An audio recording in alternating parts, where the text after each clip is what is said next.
Salam əziz dostlar, əziz səyahət sevərlər. Yeni bir vlogdan hər kəsi salamlayıram dostlar.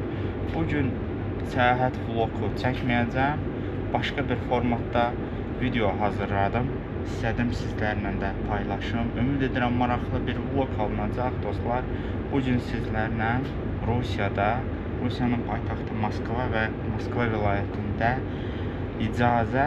iş üçün icazə almağın yollarını sizə başa salacağım və hal-hazırda yollanıram Moskva vilayətində Saxarova qəsəbəsində yerləşən patent almağa və patenti necə almaq olar. Rusiya ərazisinə daxil olanda sizə belə miqrasiyon kart verilir. Azərbaycan pasportu, yəni xarici pasportumuz. 7-10 gün ərzində siz Rusiya ərazisində 3 aylıq yaşama izni alırsınız. 90 gün ərzində Rusiyada vizasız qalma hüququmuz var Azərbaycan vətəndaşları üçün. 3 aylıq registrasiyamızı sərhədi keçdikdən sonra 7-10 gün ərzində müvəqqəti yaşama izni belə bir registrasiyamızı alırıq. Sizin əgər Rusiyaya gəlmə planınız işləməkdirsə, sərhədi keçən zaman mütləq şəkildə miqrasiyon kartda qeyd olunmuş rabota sözünün altından xətt çəkilməlisiniz. Əks halda Rusiyada işləmə hüququnuz olmayacaq. Amma başqa bir variant odur ki, 5000 rubl cərimə ödəyib, sonra siz işləmə hüququnu yenidən bərpa edə bilərsiniz. Amma ən yaxşısı o olar ki, əgər siz bilirsiniz ki, Azərbaycandan Rusiyaya işləməyə gəlirsinizsə, sərhəddə mütləq şəkildə dediyim kimi miqrasiyon kartda rabota qeyd eləməlisiniz. Orada sizə polis işçisi soruşur ki, Rusiyaya nə üçün gəlirsiniz? İşləmək üçün, gəzmək üçün və s. Siz mütləq şəkildə orada deməlisiniz ki, rabota. Patent almaq üçün sizin 30 gün ərzində vaxtınız olur. Həmin gün ərzində əlavə sənədlərinizi toplayırsınız. Yəni ki, registrasiya olunursunuz 3 aylıq. İndi hər il demək olar ki, bir il ərzində 200 dəfə qayda qanunlar yenilənir. Mən hal-hazırda indi deməli dostlar, mart ayıdır 2025-ci il. 2025-ci ilin yeni qayda qanunlarını sizə başa salacağım. Mən hal-hazırda indi gedirəm, patentimi verəcəm, həm də alacağım. Bütün prosedurları həmin miqrasiyon slujbada, miqrasiyon sentrdə sizə əlavə məlumatlar da verəcəm. Deməli dostlar, ora getməmişdən əvvəl hansı sənədləri özümüzlə götürürük? Pasport, xarici pasportumuz, registrasiya və miqrasiyon karta. Deməli, gedirik Saxarova. Bu xəbər Moskva və Moskva vilayətində yaşayan miqrantlar üçündür. Yaxınlaşırıq Saxarova. İndi mən həmin yola gedirəm. Prosta əvvəlcədən qısa olsa da məlumat verirəm. Getdik Saxarova. Həmin sənədlərimizi özümüzlə götürürük. Deməli, bir ay müddəti keçmədən həmin sənədlərimizi toplayıb getməliyik. Bir aydan keçsə, onda əlavə cərimə ödəməlisiniz. Həmin cərimə 5-10 mindən artıq rubuldur.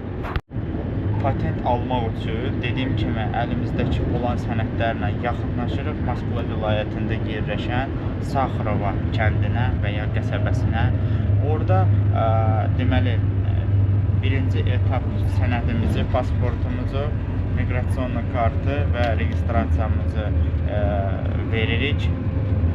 Orada araşdırırlar və sonra başqa prosedurlardan keçirik. Həkim yoxlanışdan, qan analizindən, rus dili egzamini bu mütləq şəkildədir. Əgər Rusiyaya gəlmək istəyirsinizsə, burada planınız işləməkdirsə, ən azından bir 10-15% rus dilini bilməyiniz şərtdir. O zaman patent almaq da mümkün olmur. Odur ki, əgər Rusiyaya gəlmişsinizsə, istəyirsinizsə burada işləmək, planınız burada işləməkdirsə, dostlar, mütləq şəkildə Azərbaycanda rus dili kurslarına keçsəniz daha yaxşı olar. Biraz rus dilini öyrənərsiniz. İndi hal-hazırda 2025-ci ildə miqrantlara, qanunsuz miqrantlara aprel ayının 30-una qədər vaxt verilib ki, kimin sənədləri düzgün deyilsə, yenidən yaxşı olar ki, əgər sərhədi çıxıb yenidən Rusiyaya qayıdıb patent almaq daha rahatdır. Aprel ayının sonuna qədər 2025-ci il. Hə dostlar, indi sizinlə birgə gedirik miqrasiyon sentrə. Moskva vilayəti Saxarova qəsəbəsində yerləşir. Ora necə getmək olar? Gəlirsiniz deməli dostlar, Leseparkovskaya metro stansiyasına çıxırsınız. Bax gördüyünüz qarşıda avtobuslar birbaşa miqrasiyon sentrə gedir. Həm də buradan taksilər gedir. Taksilər 500-800 rubl aparır. Avtobus isə 70-80 rubl troika kartı ilə getmək mümkündür. Taksi ilə 45-50 dəqiqə yoldur miqrasiyon slujbaya. Avtobusla 1 saat 10 dəqiqəlik məsafədir. Miqrasiya mərkəzi səhər saat 8-dən axşam saat 8-ə kimi işləyir. Buradan taksilər MCD 1 metro Leseparkovskaya. Metrodan çıxan kimi görürsünüz nə qədər adam var. Səhər saat 7:00 oldu. Bunlar hamısı özbəklər, taciklərdir çoxdur.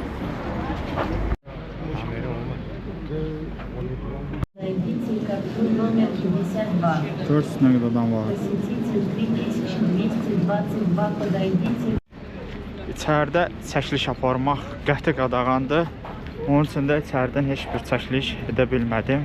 Bir sözlə, bu aralar aprel ayının sonuna qədər burada insanların sayı hesabı yoxdur. Özbəklər, taciklər, Azərbaycanlılar çox sayda deyil, azdır.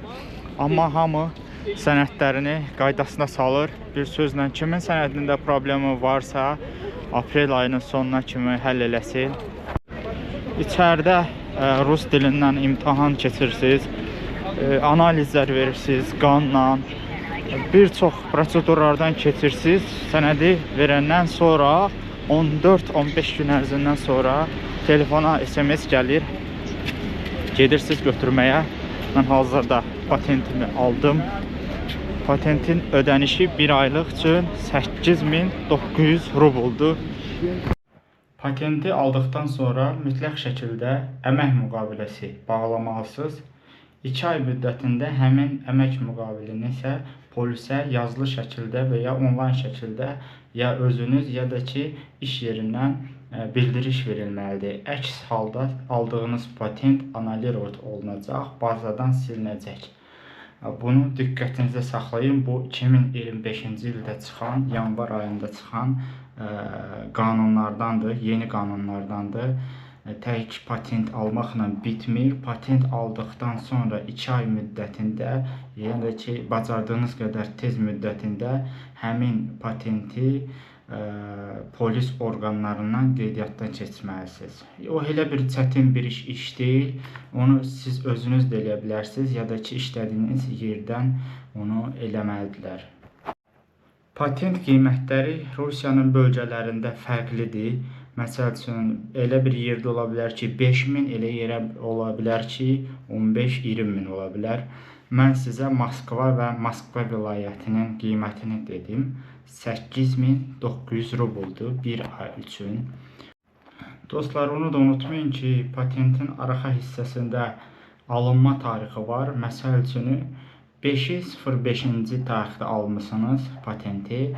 Yaxşı olar ki, 2-3 tarixində patenti ödəyəsiniz. Son gündən gec olsa, əgər sizin oradakı patentdə yazılıb ki, 5-ci ay, məsəl üçün, siz keçirirsinizsə 6-sı, 7-si, o halda patent annullировать olunur. Siz həmişə çalışın ki, 1-2 ya 3 gün əvvəl tez ödəyin. Bu sizin xeyrinizədir ki, ziyan deyil. Patenti necə ödəyə bilərsiniz? Patent aldıqda pasportun arxasına QR kod verilir. Həmin QR kodla siz öz telefonla, bank kartınızla ödəyə bilərsiniz. və yaxud da ki, hansısa bir banka yaxınlaşıb həmin QR kodu təqdim edə bilərsiniz. Həmin bankda ödəniş etmək mümkündür. Ödədiyiniz çekləri mütləq şəkildə saxlayın. Sizi yolda polis əməkdaşları yoxlayanda onları təqdim edəsiniz. Həmişə üstünüzdə sənədlərinizi saxlayın. Fərq eləmir, Rusiyanın istənilən bölgəsində polislər reyd keçirə bilər. Həmin reyddə həmişə bütün sənədləriniz üstünüzdə olsun. Dostlar, kimin əlavə sualı olsa, komment bölməsində yaza bilər.